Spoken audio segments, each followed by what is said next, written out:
अद्भुत अद्भुत जीजाश्री, पर हम आपसे रुष्ट है। आप तो अपने पुत्रों के मोह में ऐसे दृष्टि लगाए बैठे हैं कि आपको अपने सालेश्री के आने का आभास तक नहीं हुआ। युधाजित, कब आया? भैया तो कुछ प्रहर पूर्व ही आए हैं। कैके में सब कैसे हैं? सब कुशल है। अब तो बस भरत और उनकी नववधू को दर्शन के लिए उत्सुक है, ताकि शीघ्र अतिशीघ्र उन्हें कुल देवी के मंदिर ले जाकर आशीर्वाद दिलवा सके। अर्थात आप उन्हें यहां से ले जाने आए हैं।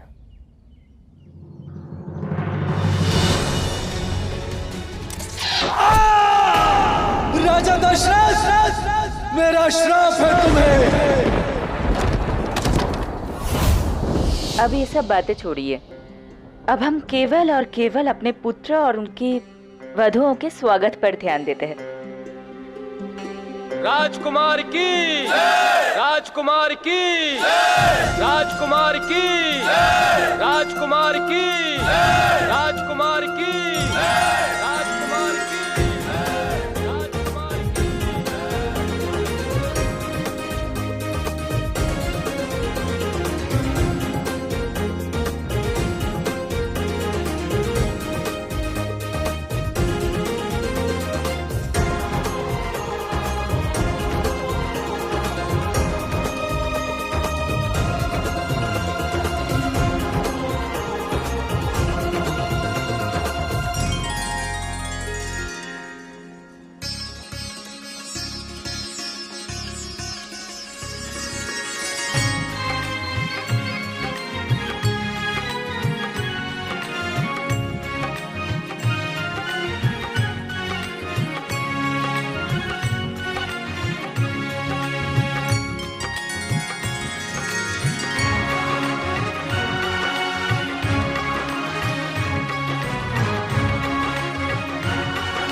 सीता, अपने मुख के इस दिव्य तेज से इस राजमहल को प्रकाशमान करती रहना पुत्री।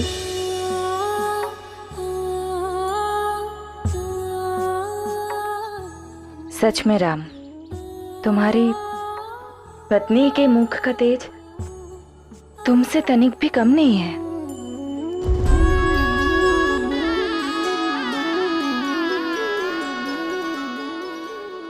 ये मेरा सौभाग्य है छोटी माँ।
आयुष्मान भव।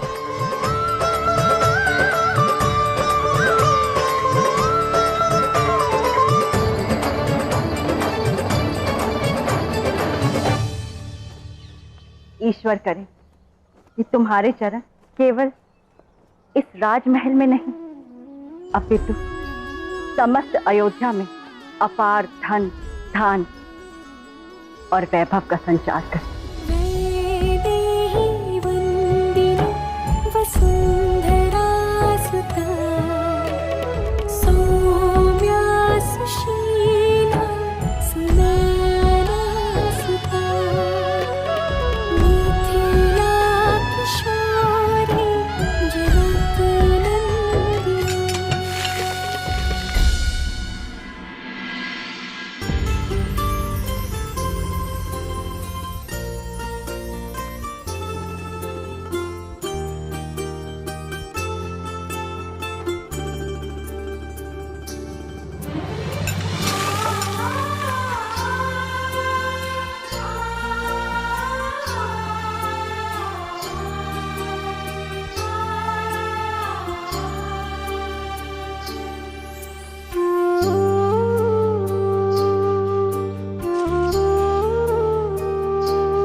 राम सीता एक दूसरे को निहारने के लिए 7 जन्म है तुम्हारे पास, किंतु यदि अपनी मंजली माँ की बात मानोगे तो बड़ा लाभ होगा। सुमित्रा दीदी, आप सीता को भ्रमित मत कीजिए। मेरा राम तो अपनी तीनों माँओं के बोलने से पूर्व ही उनकी बात हृदय से समझ लेता है। तो बताओ राम, सुमित्रा दीदी अभी क्या कह रही थी?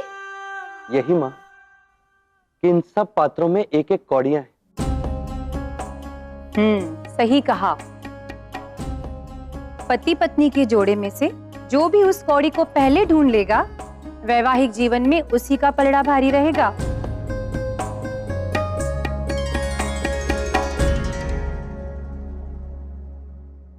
तो आरंभ करते हैं।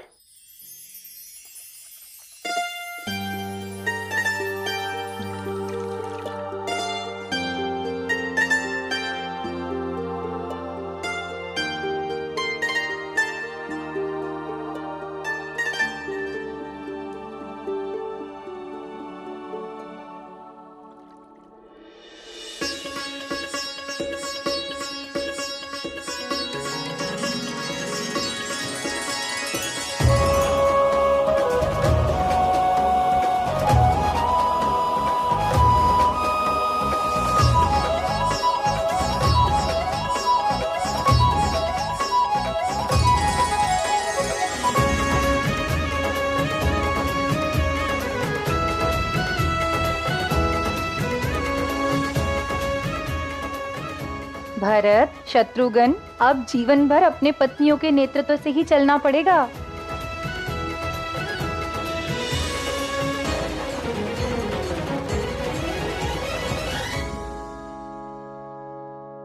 अरे राम सीता, तुम दोनों में से किसी को कौड़ी मिली कि नहीं?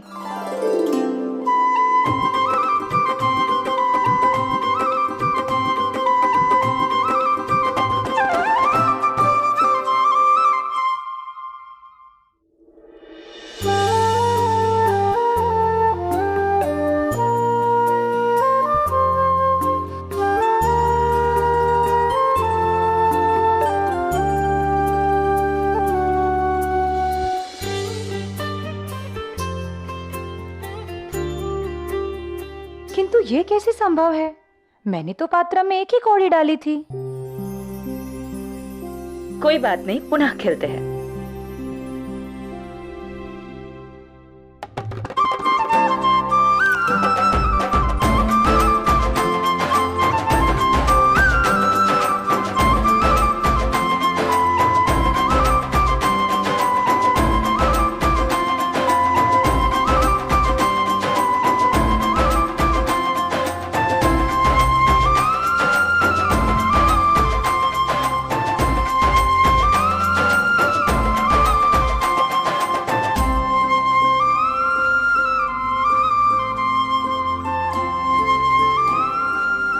ये क्या सीता? प्रतीत होता है कि मेरा राम तुम्हारे हृदय और मन में जीवन भर राज करेगा। राम सिया राम जय जय राम।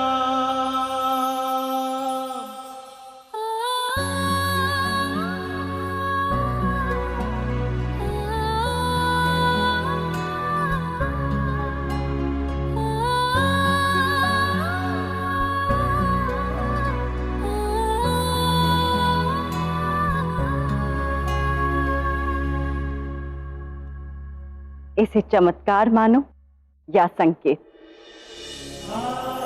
हर बार 2 कौड़ियों का मिलना ये दर्शाता है कि राम और सीता के वैवाहिक जीवन में दोनों का स्थान एक समान रहेगा। ना कोई किसी के आगे रहेगा और ना ही कोई किसी के पीछे, दोनों साथ रहेंगे। समस्त संसार में राम और सीता के वैवाहिक जीवन को एक उदाहरण स्वरूप माना जाएगा। माँ, वो भोज वाली विधि कब होगी? बहुत भूख लग रही है।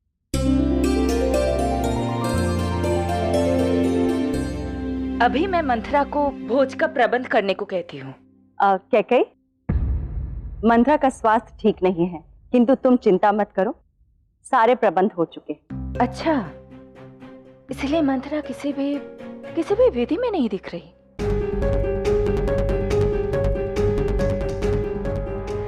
स्मरण रहे, राजमहल में होने वाले इस भव्य उत्सव में ये ना पहुंचे।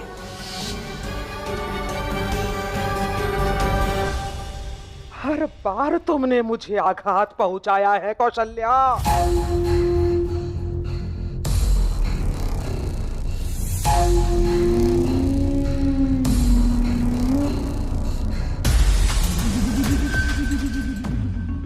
सौ सुनार की एक लोहार की। समय आएगा जब मंथरा हर आघात का प्रतिकार लेगी।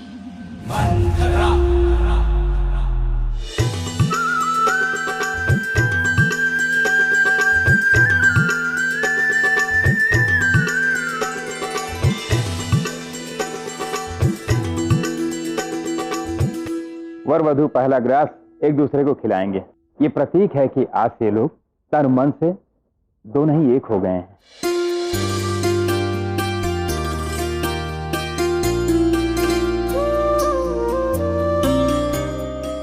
शर्मा क्यों रहे हो? खिलाओ।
भरत, मांडवी, ध्यान से भोजन करना, थोड़ा स्थान रखना।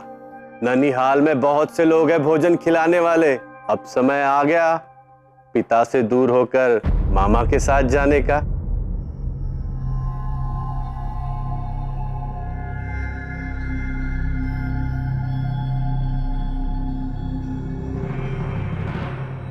विराजित रहिए। मुझे एकाएक किसी विशेष कार्य का स्मरण आ गया, जिसकी पूर्ति इसी क्षण होनी अनिवार्य है। आपसे महाभोज का आनंद उठाइए।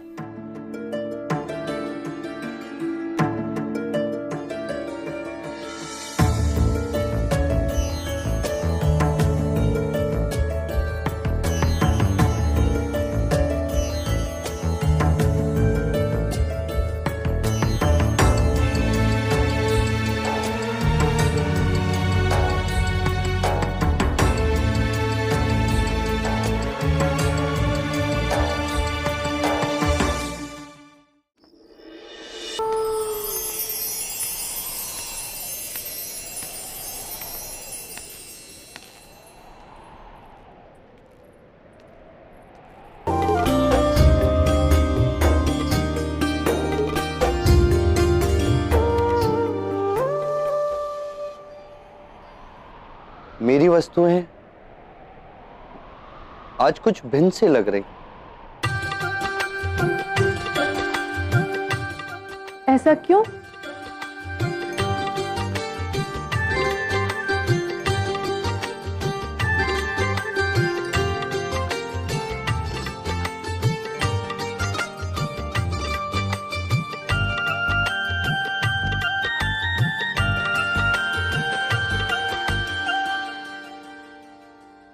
कदाचित जैसे इन्हें आज दिव्य स्पर्श मिला।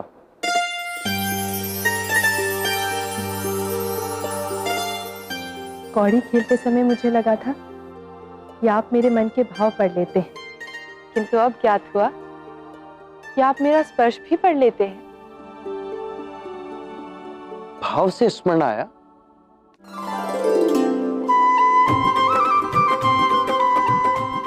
गृह प्रवेश के समय तुम्हारे पांव लड़खड़ा गए थे। एक नए जीवन में प्रवेश करने की व्याकुलता के कारण मैं लड़खड़ा गई थी। जो वास्तविकता से भी सुंदर हो, उसे देखकर लड़खड़ाना स्वाभाविक है ना?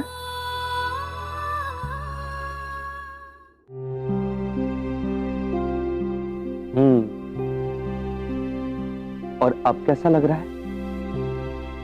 क्या अभी भी तुम्हारे पांव लड़खड़ा रहे हैं? नहीं तो।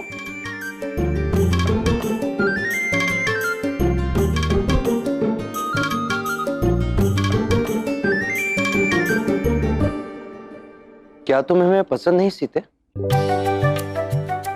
ऐसा नहीं है आर्य। पुरुषोत्तम है आप आर्य, आदर्शवादी हैं। आपको ऐसा क्यों लगा कि मुझे आप पसंद नहीं? आर्य, आपने जानबूझकर बुलवाया मुझसे? हाँ सीते, जैसे कुछ बातें तुम्हें दोबारा सुनना पसंद है मेरे मुख से, उसी प्रकार मुझे भी कुछ बातें सुनना पसंद है तुम्हारे मुख से।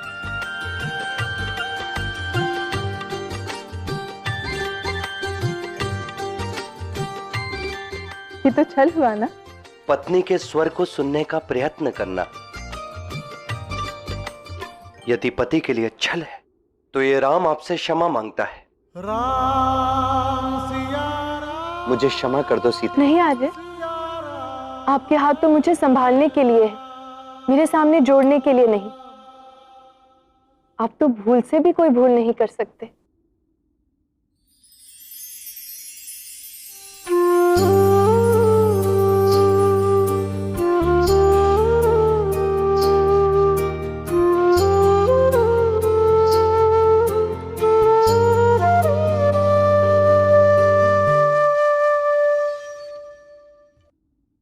तो अब प्रस्थान करें आर्य, मैं आपके लौटने की प्रतीक्षा करूंगी।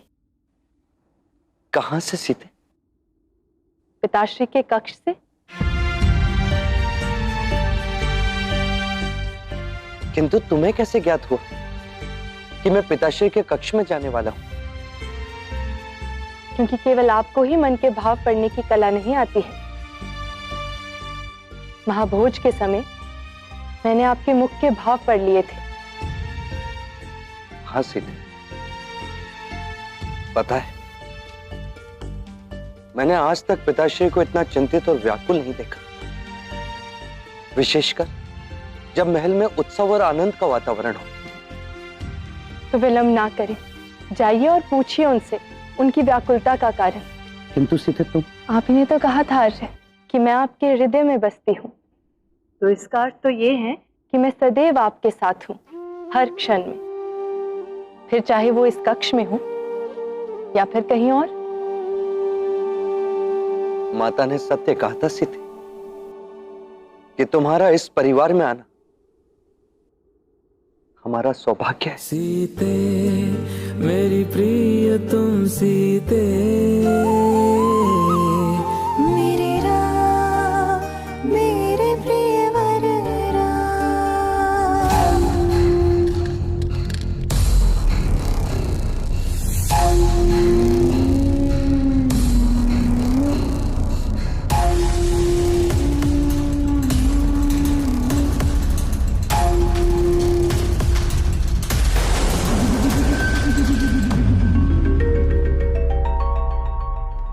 विवाह के पश्चात की प्रथम रात्रि और कुमार राम अपनी नवविवाहिता को छोड़कर जा रहे। कहां?